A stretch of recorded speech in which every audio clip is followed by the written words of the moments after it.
Halo semuanya, selamat datang kembali di podcast OSIS SMA Abdi Sotitaro edisi episode kedua. Seperti biasanya, di podcast kali ini kita bakal banyak bincang-bincang sama bintang tamu yang tentunya eksis dan juga relatable sama kita. Di episode kedua ini, kalian akan ditemenin sama aku, Ian. Dan aku Chandra. Nah, kalau sebelumnya kita ditemenin sama bintang tamu dari kalangan guru, kali ini kita punya bintang tamu dari kalangan siswa-siswi. Beliau ini dikenal sebagai seorang yang sangat baik hati, bijaksana, dan juga sangat good looking.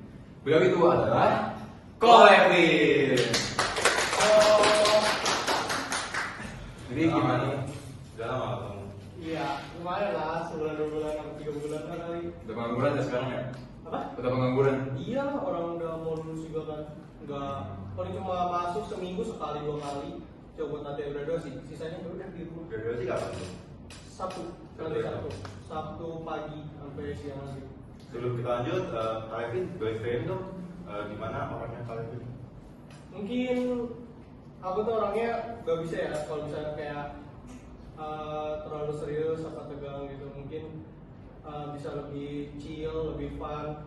Terus juga mungkin nggak tahu ya dari orang lain. Cuma kalau misalnya dari aku sendiri lihat, mungkin aku orangnya lumayan friendly gitu kan. Jadi kayak yaudah mau dia siapa pun juga ya oke lah gitu.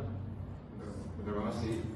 Gue juga ngerasa sebenarnya friendly banget. Emang orang-orangnya tuh emang orang baik. Biasa aja lagi. Ya.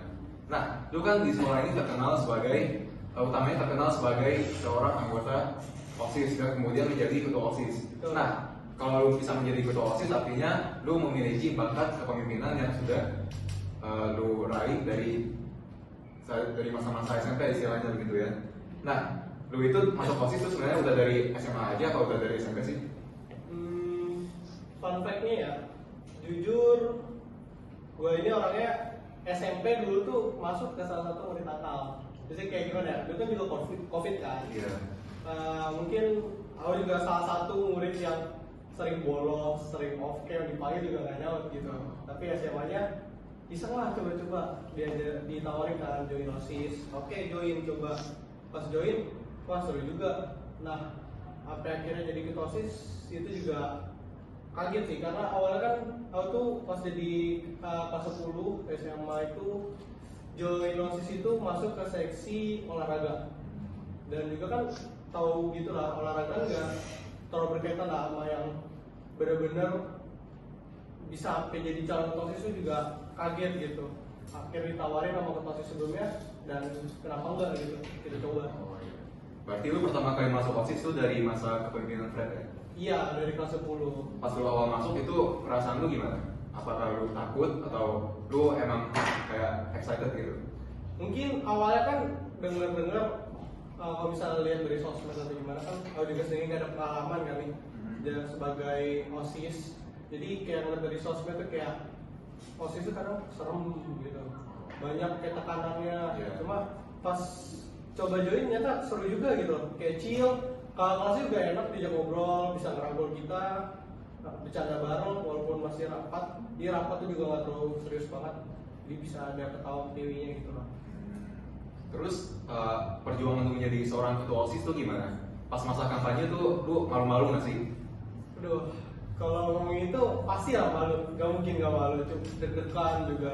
Tapi juga kalau mau coba ya harus lakuin, mau gak mau dong. Kebetulan juga kepilih, udah terima juga keputusan dari awal kan, dari awal kan ditawarin dulu kan, dari paksa dan milihnya terima. Oke, akhirnya coba nyata kampanye dan lain sebagainya. Sama gemeteran, kayak semua orang pasti nggak mungkin lah kalau misalnya masih baru, gak biasa ngomongin depan banyak orang, terus sekalian coba pasti gemeteran lah, gugup, takut gitu. Tapi akhirnya yaudah coba aja. Akhirnya berkat dukungan teman-teman kelas 11 juga, yang sekarang kelas 12 sama ada kakak kelas sebelumnya juga akhirnya dipilih. Jadi waktu Kevin jadi ketua OSIS pertama kali ada hal yang nggak disangka-sangka kan? Mungkin kan awalnya juga cuma OSIS biasa ya gitu kan, kita nggak tahu masalah internalnya gitu kan. Jadi pas tahu, wah lumayan kaget nih, kita harus bagaimana harus ngadain event terus gimana, terus kita harus mimpin organisasi itu gimana. Kan juga pengalaman pertama kan jadi ketua OSIS, berarti kan sebagai ketua OSIS berarti harus bisa mimpin anak buahnya gitu dong. apalagi dalam rapat dan pas pelaksanaan event gitu-gitu. Dan itu yang bikin agak kaget gitu, belum terbiasa. Mungkin di situ. Kalau hal yang bikin kalian semangat ini di OSIS itu apa? Mungkin yang bikin semangat tuh karena balik lagi ke anggota-anggotanya, kan seru tuh. Kita juga pas rapat dan sebagainya kan juga sama. Aku juga nerapinnya tuh yang nggak mau tegang serius, yang mau chill. Jadi mau sambil makan mau apa itu terserah, yang penting pas lagi rapat ya serius, tapi mau santai juga nggak apa-apa. Jadi di mix gitulah biar nggak kaku atau monoton.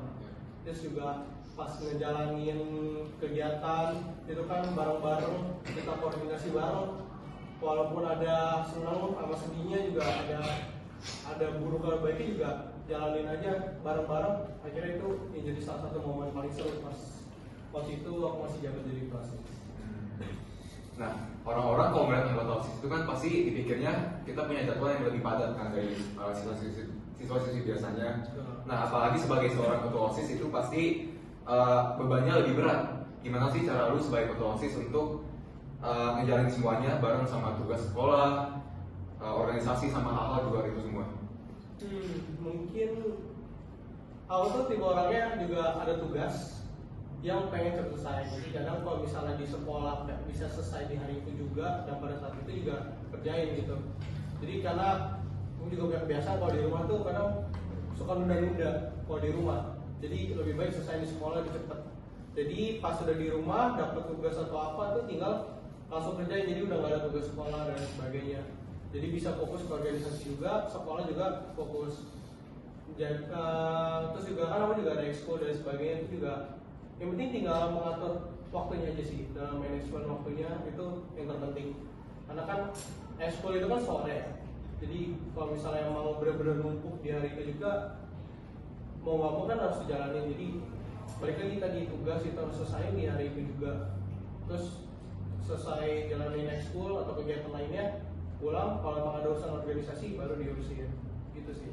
Kalau kayak gitu, lu ada titik khusus gak? Misalkan kalau misalnya ada tugas sama organisasi, lu mendahulukan yang mana? Kalau dibilang mendahulukan tergantung hal pentingnya dulu sih. Tergantung misalnya kalau emang sekiranya di organisasi ini lebih penting, ya kita dahuluin organisasi. Cuma kan balik lagi, yang penting kita bisa manajemen waktunya aja.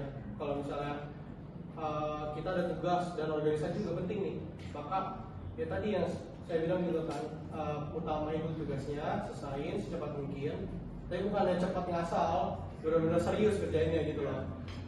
Kalau bisa di hari-hari itu juga dan pada saat itu, dan baru fokus ke organisasi itu. Kan masa kalau dalam organisasi jarang kan kalau misalnya ada yang benar-benar mendadak banget. Jadi ada plannya dulu nih, kita mau ngapain besok. Nah, ya itu karena kita udah tahu, kita siapin dulu buat waktu kita buat besok gitu. Kita ngajak sedikit dari OSIS. Kalau soal belajar, kalian ini tipe yang nyicil dari jauh-jauh hari atau yang SKS banget pas MPN? Aduh, kalau aku ya itu jarang banget nyicil, karena sistemnya juga nggak kuat belajar lama-lama gitu, jadi lebih suka SKS. Jadi kalau bisa biasanya H-1 tuh baru belajar gitu, tapi ya puji Tuhan lah lumayan gitu. Kalau pelajaran favorit kalian itu apa sih? Favorit ya? Mungkin ada dua atau tiga ya. Walaupun PS ya, tapi aku juga suka matematika, terus sama bahasa Inggris, sejarah di situ. Mungkin kalau yang nggak disuka tuh ada bahasa Inggris, karena aku juga orangnya nggak terlalu pintar dalam berbahasa. Di situ aja sih. Itu dari kehitungan aja ya. Itu kan mungkin karena demen aja sih, karena mama saya juga lumayan suka ngitung, jadi kayak kalau ngajarin hitungan dari kecil tuh inisiatif banget, jadi akhirnya ke bawah sampai sekarang gitu. Kelihatan sih dari mukanya emang muka orang-orang pintar banget ya. Iya, biasa aja lah, banyak yang lebih pintar. Nah, sekarang kita balik lagi ke topik OSIS. Dari pengalaman lu jadi ketua OSIS, kira-kira apa sih momen yang paling berkesan atau berpengaruh untuk menjadikan diri lu versi lu sekarang ini? Mungkin yang paling benar-benar berkesan dan apa yang bisa kayak sekarang, sampai bisa jadi ketua itu gara-gara dukungan dari teman sih. Karena kalau bisa cuma sendiri kan bingung juga, terus juga nggak pede. Akhirnya karena ada dukungan teman jadi lebih pede, lebih berani dan mau berubah gitu tentunya. Jadi nggak tetap di situ-situ doang. Jadi ada dorongan lah buat maju mungkin di situ. Kan kalau ketua OSIS kan pasti jadi panutan semua orang ya. Itu pernah nggak sih lah Football Event ini mengalami kesulitan gitu sehingga mengalami kesalahan yang besar? Tentu walaupun aku sebagai mantan ketua OSIS nggak luput dari kesalahan, karena pastilah ada beberapa kesalahan yang memang benar-benar nggak bisa kita perbaiki, yang benar-benar udah terjadi gitu, yang udah lewat lah. Pasti ada, nggak mungkin nggak ada. Terutama kan kita sebagai OSIS juga kan, terutama di sekolah masih SMA kan event, nggak ada event-event gitu kan. Ya, pasti adalah beberapa 1-2 hal kecil itu yang nggak bisa emang terlewatkan sehingga terjadilah sebuah kesalahan tersebut. Mungkin di situ sih. Kalau cara kakak menyelesaikan masalah tersebut tuh dengan apa? Mungkin kalau emang udah selesai kerja, kalau udah terlalui, itu bisa kita adakan briefing atau evaluasi biasanya.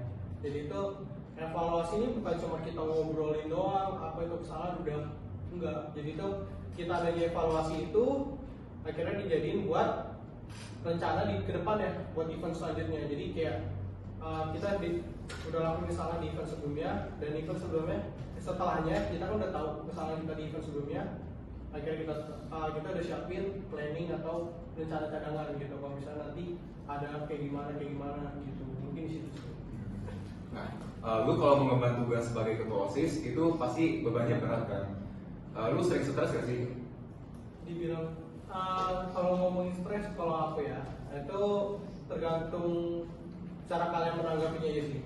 Kalau misalnya dari aku juga, kalau stres, bukan stres sih, pusing aja sih, karena pasti kadang ada satu hari itu benar-benar crowded banget karena banyak banget minta organisasi juga, terus mau ada event juga banyak hal kan, karena mau event butuh proposal dan sebagainya. Itu kan nggak hal yang bisa dikerjain dalam satu hari selesai tok, enggak.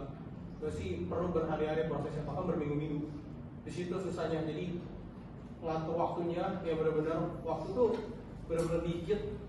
Jadi saking banyaknya tugas kita yang bikin pusing, karena kan tugas dari sekolah kan yang kita nggak tahu keluar kapan kan, tergantung gurunya dan emang mata lagi pelajaran apa dulu dan lagi ngapain dulu kan.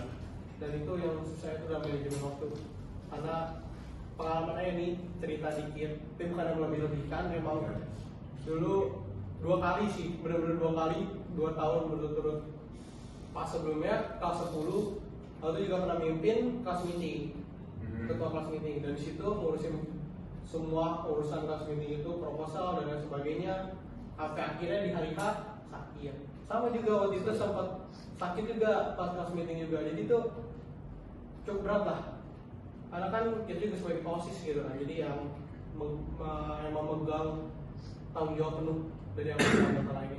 Mungkin sih Totalitas sekali ya. biasa aja kan, karena mantan anak gue ya. bukan anak gue lah, anggota. Nah, lu kalau pusing gitu kan pasti ada kegiatan yang bisa ngalihin perhatian lu gitu kan. Lu kira-kira punya hobi kan? Hobi itu ada 2 sih mungkin. Hobi buat seneng-seneng ya. Mungkin itu ada olahraga. Jadi aku ini walaupun fokusnya sih futsal, cuma itu ikut-ikut olahraga lainnya, seperti misalnya sekarang main basket, terus sekarang main badminton juga, floorball dan lain sebagainya.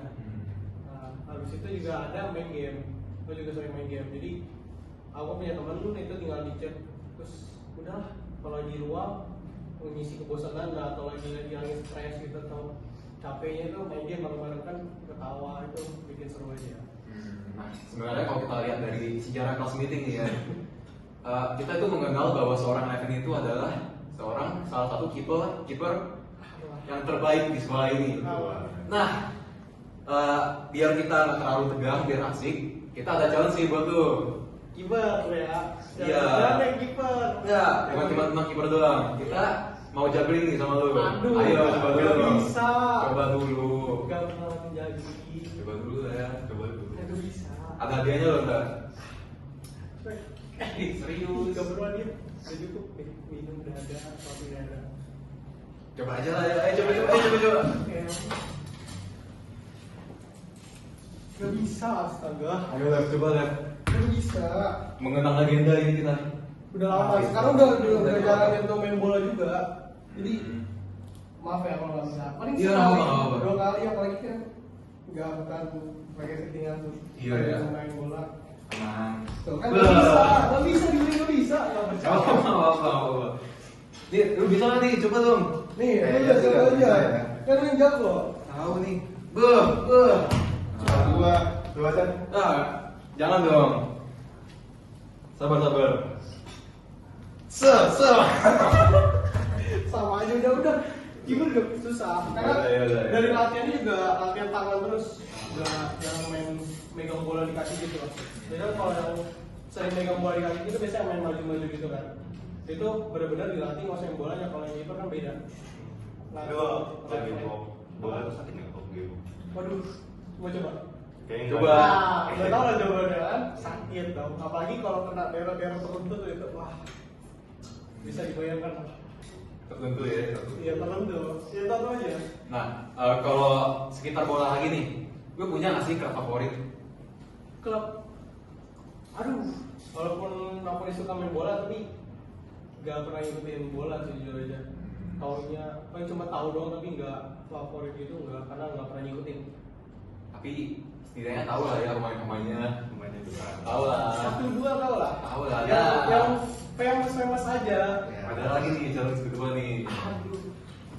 Coba ya, kita kasih lihat beberapa foto-foto pemain bola. Lu kalau nebak, dapat apa? Coba nih. Roti, dapat roti. Roti Iya, ya. kalau gitu ada yang lain. Nih dari yang pertama dulu ya. Ini kacang kayak gitu. Nih, serius nih, coba lihat dulu lah. Oke. Coba tuh kira-kira. Tahu ini dari Real Madrid, Jude Bellingham. Itu tahu ya, keren banget ini. Nah, terus ini juga lu pasti tahu lah, terkenal banget nih. Tunjukin dulu, tunjukin dulu Nih. masa gue doang. Nah, kan yang dimasukin. Ini lah, tahu lah pernah masuk PSG juga. Gua tahu banget nih sejarahnya nih. Pernah, terus dia juga wakilin kan.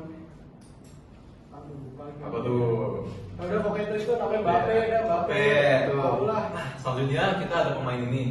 Bisa dilihat? Ini salah. Salah ya, udah tahu lah apalah. Salah. Nggak bener kan? Nih dari timnas nih. Aduh, jangan timnas aja. Mirip lu apa dah? Enak aja. Gak tau lagi. Tahu nih.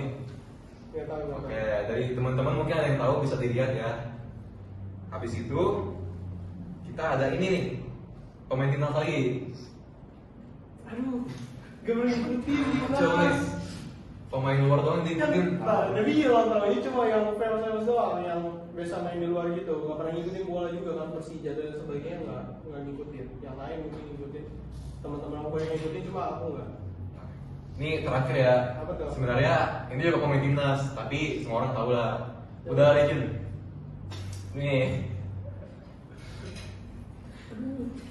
Ini nih terkenal nih serius. Iya, siapa namanya? Yang pernah nge-score di itu kan. Iya. Buat teman-teman bisa dilihat juga. Lupa lagi, tahu orangnya tahu, tapi lupa. Mau kasih clue nggak nih? Apa tuh? Depannya R.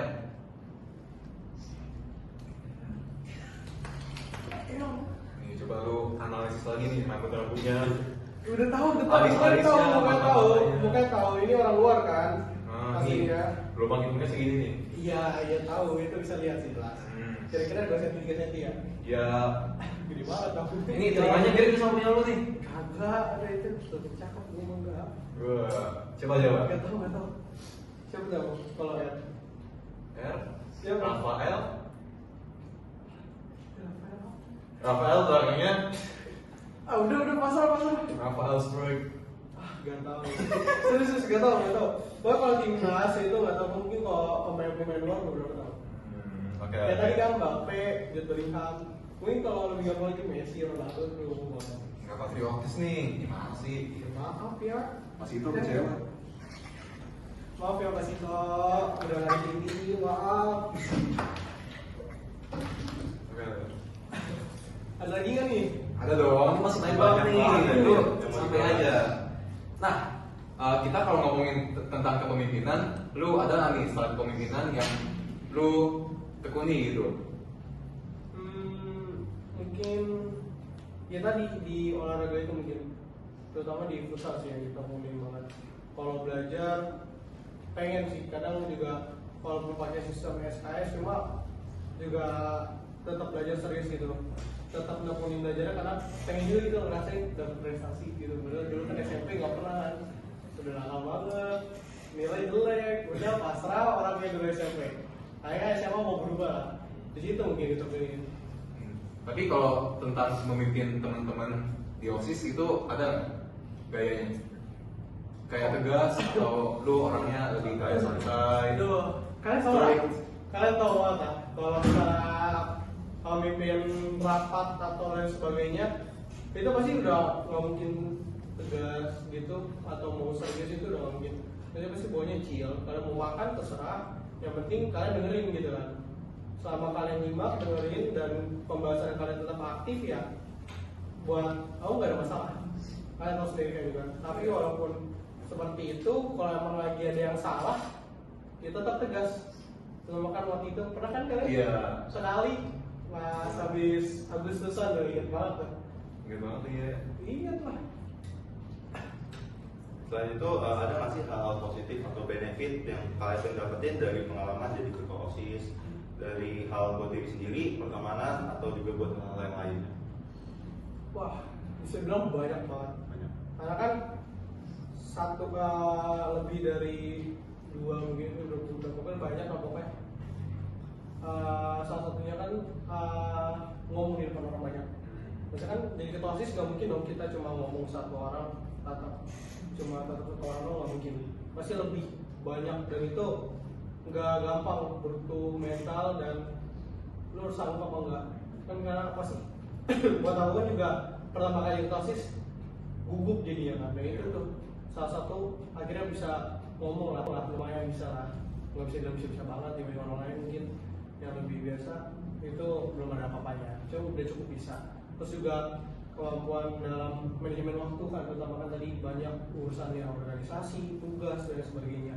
Kemudian juga dapat dalam koordinasi, karena kan kita mau jalan event nggak mungkin jalan cuma sendiri dong, pasti harus bisa tuh merangkul temennya, harus koordinasi temennya harus kerja di mana, ini di mana, dan harus bisa bagi tugas. Itu kan masuk ke koordinasi, dan itu nggak semua orang pasti bisa lakuin dong, karena pasti ada lah, walaupun nggak banyak, puji Tuhan kok semoga aja nggak ada, tapi pasti ada, karena pernah ngalamin juga kan, pasti ada satu dua yang kayak nggak mau lagi suruh ini itu lah yang diuji, bisa mampu nggak koordinasi temennya nggak mau ini di situ. Mungkin masih ada banyak lain, cuma yang paling benar-benar berpengaruh sih di situ. Berarti lebih utama itu ke dalam hal kepemimpinan ya? Ya itu karena kan terutama ketua OSIS kan, Ya. udah otomatis pemimpin gitu, walaupun nggak bisa bilang pemimpin yang baik banget gitu kan, tapi ya setidaknya pemimpin punya tanggung jawab sebagai pemimpin, jadi harus bisa. Kalau benefit dalam kehidupan sehari-hari, misalkan lu mendapat perlakuan khusus gitu dari teman-teman atau enggak dari guru, ada nggak? Mungkin perlakuan khusus pasti ada lah, karena kan bukannya ya kadang ada yang manggil halo ketua OSIS gitu-gitu, terus kayak guru juga jadinya Widih sekarang jadi ketua OSIS gitu-gitu, jadi kayak mandangnya lebih baik lah gitu. Tapi ya balik lagi aku juga kayak nggak biasa-biasa aja kan, juga sama lah anggap sama kayak lain, sama anggota yang lain, tapi kadang suka dilebih-lebihkan. Tapi ya udah jalanin aja, karena di bawah fun aja. Tapi kadang kalau misalnya gitu biasa aja gitu-gitu, pasti nolak karena kayak gitu. Refleks udah jadi refleks, karena harus sadar gitu, juga nggak baik-baik banget gitu sebagai OSIS kan. Banyak lah kesalahan yang pernah lakuin. Nah, sekarang kita balik lagi nih ke masa kini. Sekarang kan lu udah mau lulus. Berarti dia bisa masa lalu ya? Oh, oke. Sekarang kan udah mau lulus nih. Iya. Hari Sabtu kan. Lu selama 3 tahun di sini ada nggak sih hal yang lu sesali atau enggak lu harap bisa lu ulangin dari kelas 10 atau enggak dari kelas 11? Mungkin dari kelas 10, 11 ada dua sih. Yang pertama pas kelas 10 tuh nyesel aja kayak nggak terlalu serius-serius banget dalam ujian nilai gitu kan. Akhirnya kan lumayan ngaruh ke depannya gitu kan, dari kelas 12 buat ngejar universitas. Tapi untungnya masih bisa lumayan beradaptasi, jadi masih bisa lah dapat. Akhirnya terus juga ada lagi Itu yang benar-benar sesuaiin tuh pas jabat di OSIS, karena tuh banyak pak. Walaupun kalian mungkin nggak ngomong apa gimana, ya gue tuh nggak mau ngomong, tapi mungkin aku sadar gitu lah, juga kurang bisa mimpin dengan baik gitu loh. Pasti ada lah, karena kayak suka ngerasa juga kan, pasti ini ada kurang di sini, kurang di situ, dan akhirnya jadilah kesalahan. Dan itu banyak kesalahan itu yang pengen diulang gitu. Akhirnya bisa jadi ciptain event yang lebih baik, lebih bagus, dan kira-kira itu semua siswa yang di siswa itu senang gitu, pengen sih gitu. Tapi kan udah berlalu, kecuali punya time machine pengen gitu. Tapi jujur gue bakal Udah gue bakal seneng banget sih Ran sama cukup. lu tuh sosok yang sangat inspiratif buat gue kan. Inspiratif apa? Biasa aja. Nah kan kedepannya nih udah mau masuk masa-masa kuliah nih. Kakak nih kuliahnya di mana dan ngambil jurusan apa gitu? Karena kan aku juga tahu sistem, otomatis pasti dapat lah ilmu-ilmu dan bersosialisasi. Jadinya akhirnya aku milih mengambil di strategi communication, dan akhirnya ngambil di UMN, karena UMN itu setelah riset juga kan UMN itu bagus dalam ilmu komunikasinya. Jadi akhirnya memutuskan ambil di situ. Dan salah satu faktor utama itu deket sih. Iya, dari rumah kan tinggal 3 Serpong sana. Jadi nggak perlu ngekos dan sebagainya. Sekarang kita skip ke masa-masa habis kuliah nih. Kira-kira lu ada nih cita-cita atau enggak? Iya, habis lulus. Oh, bisa lulus. Kira-kira lu ada nih cita-cita atau enggak harapan besar yang pengen lu capai? Banyak lah. Kalau salah satu yang pengen, benar-benar pengen ya, walaupun ambilnya Ilkom nih, saya pengen banget tuh bisa ngejalanin usaha gitu. Tapi kan dalam usaha kan juga pasti Ilkom perlu banget kan, apalagi buat interaksi, nyebarin ini, gue punya usaha ini. Kira-kira itu kan nggak mungkin kita nggak perlu komunikasi dong, pasti perlu banget komunikasi. Dan itulah pengen juga. Jadi orang tua kan juga ada, tau lah cara jualan, jadi akhirnya tuh tinggal belajar. Mungkin di situ sih. Lu ada mention usaha yang mau lu gelutin tuh dalam bidang apa nih usahanya? Rahasia pabrik gitu. Ada lah. Nanti kalau misalnya ada ya, ntar ngomong lah. Ntar aja kita ya. Ntar, iya. Kan masa-masa SMA udah habis nih, dan kakak ikut organisasi. Kemungkinan di kampus-kampus itu bakal ngikutin organisasi lagi apa enggak? Itu masih bingung sih, karena banyak juga kan dari pengaruh-pengaruh sosial media, orang-orang yang pernah udah lewatin masa kuliah, dan mereka bilang juga masuk organisasi itu bom waktu dan sebagainya. Tapi aku sendiri ngerasa pengen gitu, aku juga pengen, karena pasti nggak ngebom waktu juga, pasti ada lah yang ingin dapetin. Karena kita bisa, mereka kan kalau misalnya di kuliah tuh karena namanya BEM ya kalau misalnya. BEM, jadi pasti kan sama lah kayak di OSIS juga itu sistemnya. Jadi kita bisa lebih belajar komunikasi, koordinasi dan sebagainya. Terutama di kuliah pasti itu enggak yang sesimpel di SMA. Pasti di kuliah lebih ribet dan lebih banyak harus diurusin. Dan itu mungkin bisa jadi pelajaran juga kamu di depannya. Bisa dalam lagi kerja juga bisa, itu bisa kan bisa sebagai pendukung gitu buat kita ngajuin kerja. Dan menurut aku tuh pasti ada benefit yang nggak mungkin nggak ada. Jadi kalau buat kedepannya mungkin sih pengen ikut. Oke. Nah, mumpung kita udah hadapan nih, udah first love. Oke. Nah, kira-kira lu ada mau ngasih pesan gak nih buat gua atau enggak buat ketos-ketos selanjutnya habis gua? Misalnya sih tetap semangat ya, karena pasti berat gitu di basis. Jadi harus benar-benar semangat. Kalau misalnya lu nggak semangat, ntar ngaruh ke anggotanya yang lain. Dan lu sebagai ketua pasti harus bisa kasih contoh yang baik sama anggota-anggotanya gitu dong. Dan itu pesannya buat gue. Dan tetap sabar juga, itu penting juga sih. Sabar sama semangat itu penting banget. Dan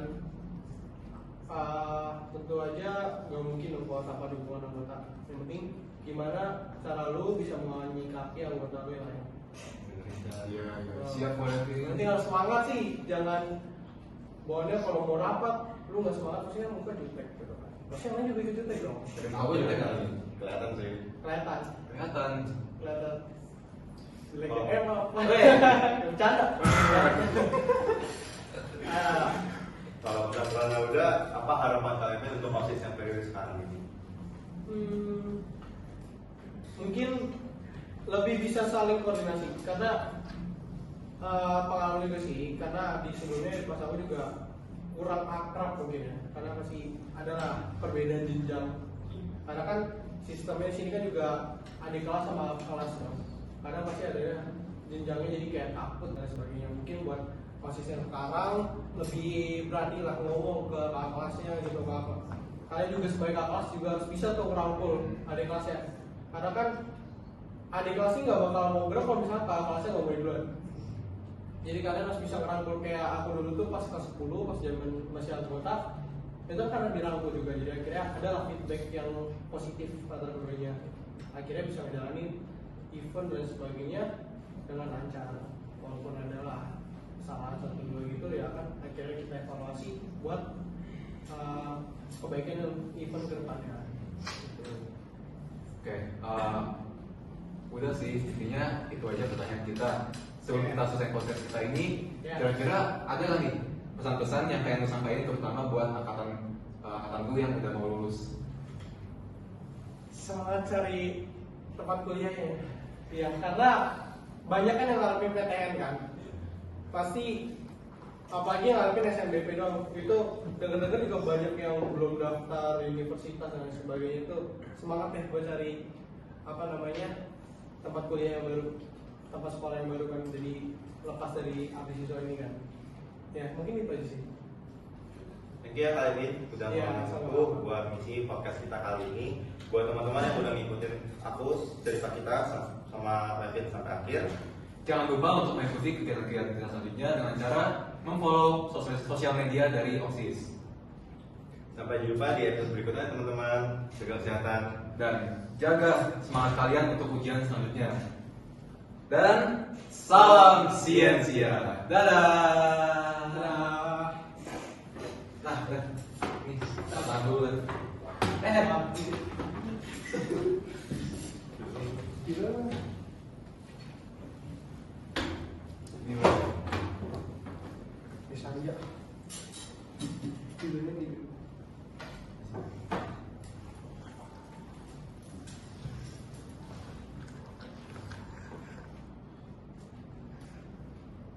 Asik. Bagus ya. Bagus ya tantangannya. Biasa.